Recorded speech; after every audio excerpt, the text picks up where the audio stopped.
Hello, kam nageenya yaalii yaararra waaqayyo isin yaa baay'ee jirtu obboleewwan kiyya fayyaa nagaa keessan ani bileettiin keessan galan waaqayyoodhaaf haa ta'u jira fayyaa nagaa kooti yarrammu fataa sana isinii jedhee mimiicadhee diddiqadhee daddaalacha koo xaxxaragadhe babbareedee isinii dhufee babbareedee hin jedhiin qabna kaabariin jechuun xaxxaragadhee isinii dhufeera.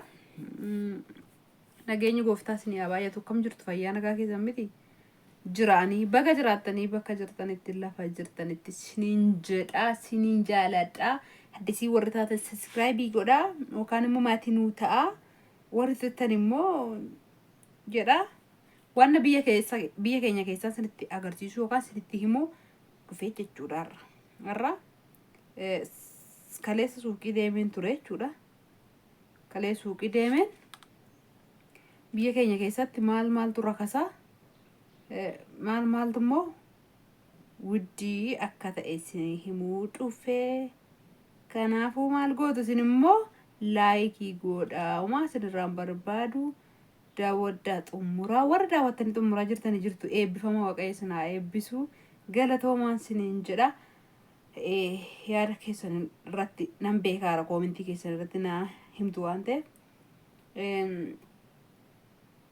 warra kaan immoo nu raawwadhaa isiniin jenna nu jajjabeessaa dhugaa dubbachuuf laayikii nu tuqaa koomentii bareedduu ishii nu barreessaa maaliif waan nu isiniif hojjechuu ofii kootis isiniifis waan hojjedhu fakkeenyaaf isin waan bashannansiisu ani immoo waan itti dadhabbii ba'u dibbirtii itti ba'u dhaqiiti waan akkanaa waraabii dhaqee waan akkasii hojjedhu waan akka kanaa hojjedhu waan akka kanaa hojjedhu naan jettan ishii dhaqee isinii hojjedha dhaqee waraabaa na erguu dandeessu maaliif ijoolleedha amma ani ergaa jalaan baane numa isin ergaama ijoolleedha waan isin jedhamu yaada biraatti fudhattan immoo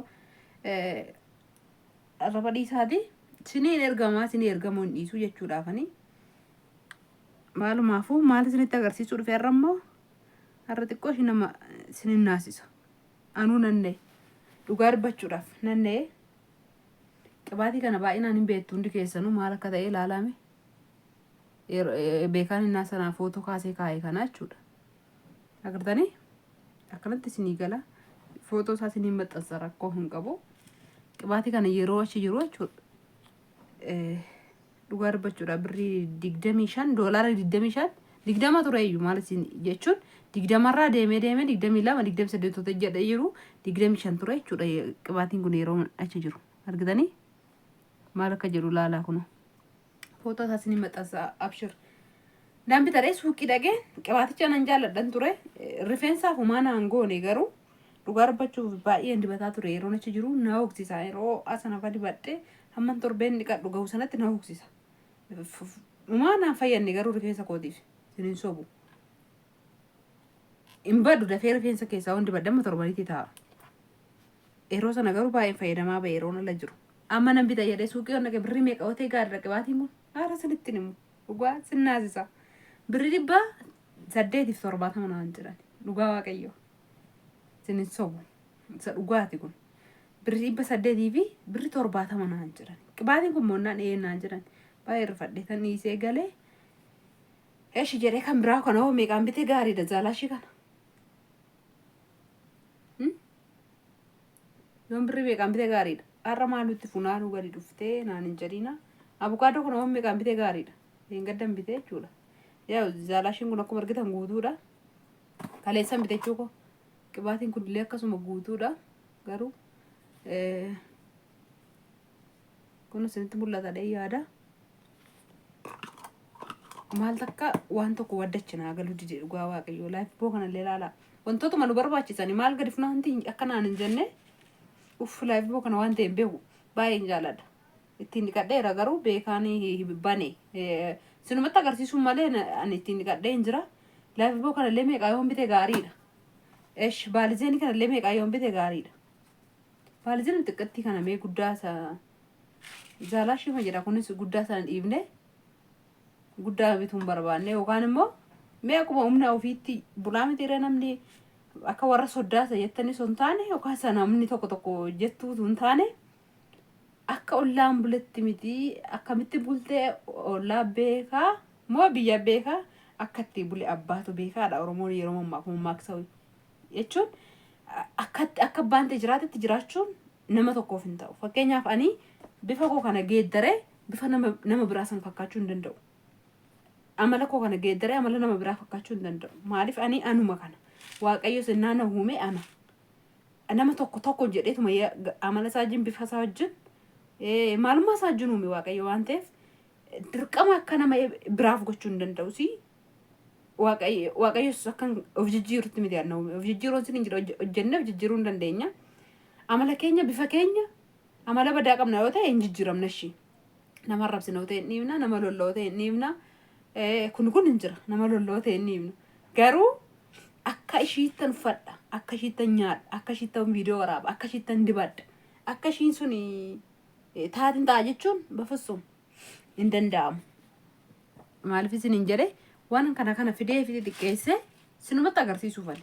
Dirqama immoo kun mana keenya keessaa nu barbaachisa wantoonni kun. Nu warra dubartootaa nu barbaachisa.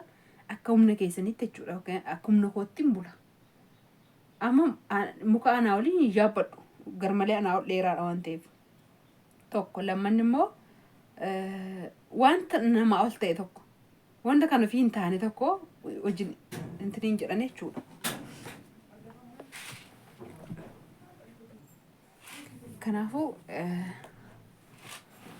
wanta namaa olii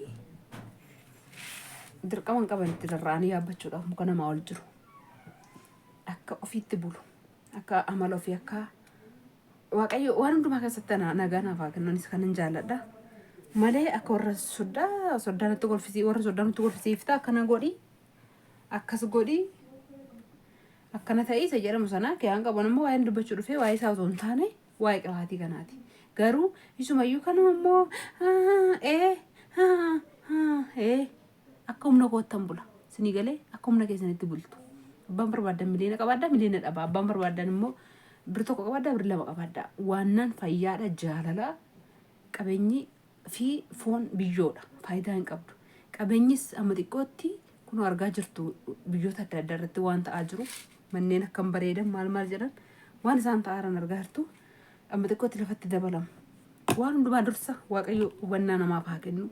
Sammuu keenya nagaa haa godhu, biyya keenya nagaa haa godhu. Obboleewwan keenya biyya ormaa jirtan warri nagaa qabdan nageenyi waaqayyo ammallee dabalee haa baay'atu. Hamaan sin irra hin gahiin dhugaan siniin jedha. Nagaan akka baatanitti nagaan biyya keessanitti galaa.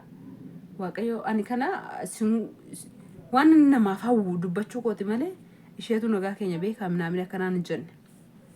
Kanaafuu kana maaliif isinitti mul'ifee waan humna ofiiti akka humna ofiitti waan bulaniif wantoota mana keenya keessatti nu barbaachisan keessumaa nu warra dubartoota warra daakuu dibanneen barree waan kan dibachuus menneetuma jirru kun nu barbaachisu. Kanaafuu zaalashii kana birrii 110 hin bitee jechuudha kana. Sinii galee dhugaa isiniin jedha.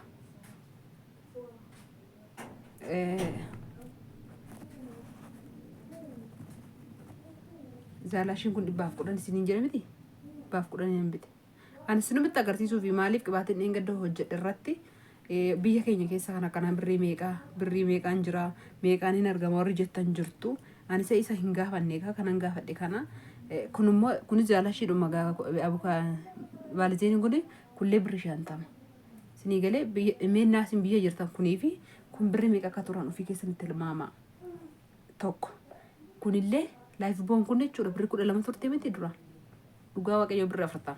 Dhugaan siniin jedha birrii 40. Anumaan binne ergan biyyaa dhufee achi dhufee waaqayyo faa galatamu waan hundumaa nan qaba. Saamunaan banamiin illee nan qaba. Qibaatiin illee nan qaba. Garuu sinumatti agarsiisu waan fakkeenyaaf bibbite sinimmoo hin sobu akkuma kana dura beektanii abdiin kutiinaa kana birrii 30 bitee qibaatii wayii kana dura sinii hojjedheen ture jechuudha. Abukaaduma kanaa ta'e egaa yeroodha waan ta'eef hin dabale har'a immoo birrii 50 ta'e jechuudha kun. Sinii galee abukaadoon kun. Gaafsan 30 siniin jedhe miti. Biyaansi 6 hin taane hin ta'a. Yeroodha waan ta'eef gaa dabalee irra immoo birrii meeqa ta'e 50 ta'e. Maaliin manni kiraayin jira tiraanspoortiif fe'anii fidanis hin jira. Kun waan jiruuf gatiin hin dabala jechuudha. Kanaafiyyuu abdii hin kutannu waaqayyo waanuma fedhen nu jiraachisa. Kana siniin jedha. Fataa jedha waan barbaadan na ergadhaa siniin ergama koomintii bareedduu shinaa barreessa. Waan dhaqi kan hojjedhu kana waraabii jettan dhugaa waqtii isin ergama waaqayyo fayyaa naaf haa kennu. waan hundumaa kan caalu kuma isiniin jedhe fayyaadha waan ta'eef fayyaa qabaannaan homaa rakkoon hin jiru. Kanaafuu kun nu barbaachisu waan ta'eef shaqata sanitti funaanu gadi dhufne gatiin ittiin bite immoo isinitti himuun kan koo rakkina koo isinitti himuu miti. Baraa gatii biyya keenya keessa jiru. Wanni xiqqoo irraa kaanii guddaatti darbu malee guddaa immoo kaanii utaalanii harkaan hin qabatani. Maaliif tokko lama jedhaniiti akkuma daaddee yeroo lafaa kaan daa'imanii daa'imurra daaddeetti darban sana tokko lama jedhanii waan guddaatti darbu.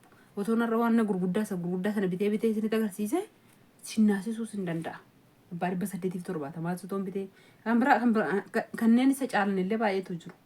Yoo barbaadan immoo dhaqee isin waraabuu danda'a sallee warri fedhiisaa qabdan. Kana xiqqoo irraa ka'uun kan koo maaliifanii isinitti agarsiise hin jiraatama. Xiqqoo irraa lamatatti isa guddaatti akkanuma jecha ol deemu malee akkuma namatti toletti utaalanii lafaa isin ka'anii akka ebeluun bulettis immoo hin bulani. Ammas irra deebi'een jedha duras dubbadheera akka isin bultanitti buluu hin danda'u. Maaliif ani manuma kootu na bushaa waaqayyoo kootu na jiraachisaa. Yoo sirriitti tole waan isin naagootan ilaaluudhuma malee jechoota biraa jechuus hin barbaachisu. Waan an hojjedhe ani immoo naaf ta'a tokko isaan hin bashannansiisa. Lammanni immoo yoo isin bashannansiisuu baatillee barumsa irraa argattu. Lammanni immoo isaa wajjin yoon haasa'e abdiin qaba. Anillee hin dabbaramu yaadni koo kophaa koo hin ta'u maqaa waan baay'ee ilaalee amma waan baay'ee nama yaachisa. Beektu anan batu ijoollummaa kootti deebi'ee baay'ee yaada.